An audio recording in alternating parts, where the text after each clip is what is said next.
You know, one thing that I took from what the experts said about, in the analysis of the new cash withdrawal policies is that the cashless policy education on sensitization has not reached, the rural parts of Nigeria. Yeah. And 80% of Nigeria is actually rural. So that's a huge that's a huge number of people that don't understand, what's cashless policy or what it means for you to hold an ATM or bank transfers and all these kind of things.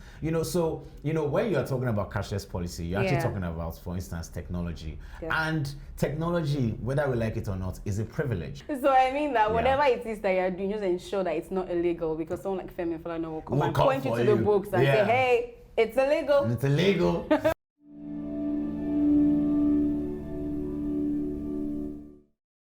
It's a delight to grace your screen. My name is Mudukwe Jacobs, and of course I have here with me Ade Oyeyikbo. How you doing, MJ? I am doing Give great. me a fight.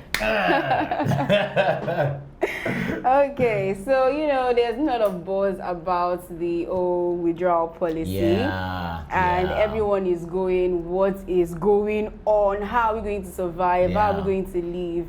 And then after a delayed plenary, the Senate asked the Central Bank of Nigeria, CBN, to considerably adjust its recently announced cash withdrawal limit in response to the public outcry against the new policy. And the upper chamber, in its resolution, also asked its Committee on Banking and Finance to embark on aggressive oversight of the Apex Bank as it implements the policy and give periodic reports to the Senate.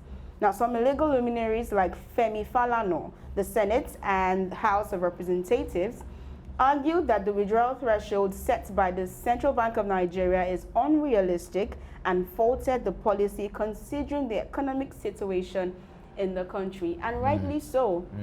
Because according to Femi Falana, he has come out to say that the CBN cash withdrawal policy is illegal and the law says 5 million naira. So I mean, when this old policy came out, I was like, how is this even possible? A lot of businesses, and my heart went to the SMEs. How are they going to survive? And then I could see a lot of WhatsApp messages on how they need to cope, on how it's going to affect their taxes, on what they need to do. And I'm like, this is a lot. This is a lot. So, I mean, if it is actually illegal, then something has to be done, because a vivid explanation wasn't given as to why that policy was made and how it's going to, affect us generally. I think even if it's going to be favorable to the government in some sort of way, it is not doing well when it comes to the people.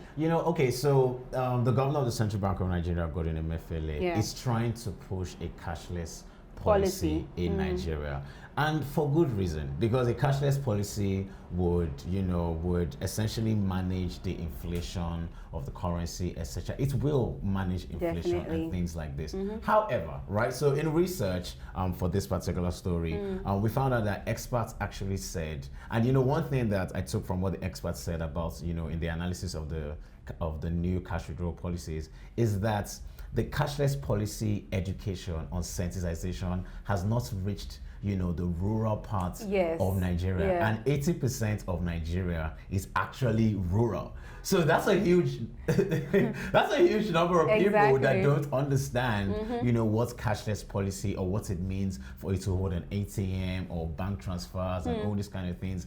So when you're talking about cashless policy, you're actually talking about, for instance, technology. And technology, whether we like it or not, is a privilege. And a lot of people are not privy, to the education of that technology or even the resources, the infrastructure to hold such technology. So I caught myself in transit one day talking to a total stranger to tell you how people are really concerned about this withdrawal policy.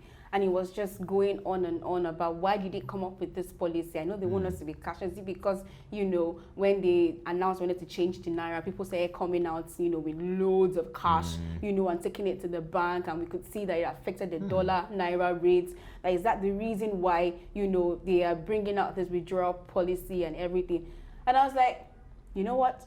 I think it's because they know that Nigerians will always adjust to things. And that's what Godwin Emefiele has been saying, that that he's not that the CBN are not going to be rigid with the policy, that they will be adjusting this from time to time, and they should give it some time. I'm just like, but I don't think Nigerians are going to let this slide. Right. They need to do something about it. You know what?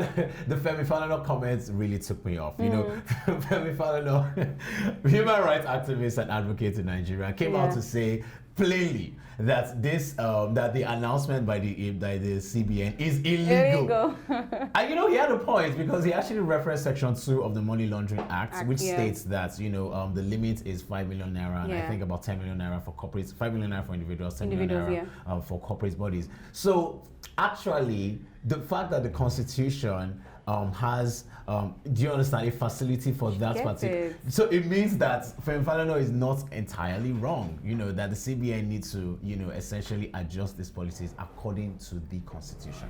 So I mean that whatever it is that you're doing, just ensure that it's not illegal, because someone like Femi Falana will come and point you to the books and say, hey, it's illegal. It's illegal. Well, thank you so much. That's all we have on Trending Stories. Stay tuned for more.